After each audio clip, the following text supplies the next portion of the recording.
Hello everyone, welcome to my channel study of human body. ఈ వీడియోలో classification of connective tissue కోసం చూద్దాం. ఇది 3 టైప్స్ ఉంటుంది. ఫస్ట్ది కనెక్టివ్ టిష్యూ ప్రాపర్, సెకండ్ది సపోర్టింగ్ కనెక్టివ్ టిష్యూ అండ్ థర్డ్ది ఫ్లూయిడ్ కనెక్టివ్ టిష్యూ.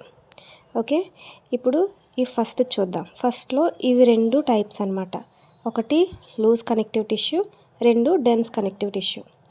మళ్ళీ ఈ ఫస్ట్ దాంట్లో 3 సబ్ టైప్స్ ఉంటాయి. ఒకటి areolar tissue, adipose tissue, lymph tissue or reticular tissue. దీన్ని ఏమైనా అనొచ్చు, లింఫ్ టిష్యూ అనొచ్చు, రెటిక్యులర్ టిష్యూ అని కూడా అనొచ్చు. నెక్స్ట్ డెన్స్ కనెక్టివ్ టిష్యూలో మళ్ళీ సబ్ టైప్స్ 3 ఉంటాయి. Dense regular tissue, dense irregular tissue, elastic tissue. Okay, ఇవన్నీ కూడా కనెక్టివ్ టిష్యూ ప్రాపర్లోకి వస్తాయి అన్నమాట.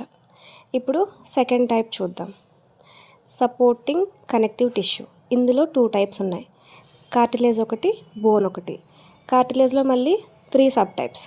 ఒకటి hyaline cartilage, 2 elastic cartilage, 3 fibro cartilage.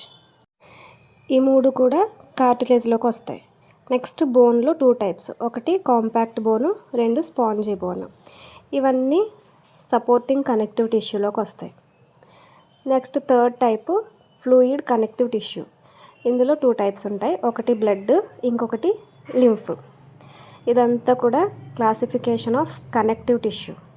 Okay, if you want detailed explanation about these tissues, please visit my channel. Thank you for watching this video.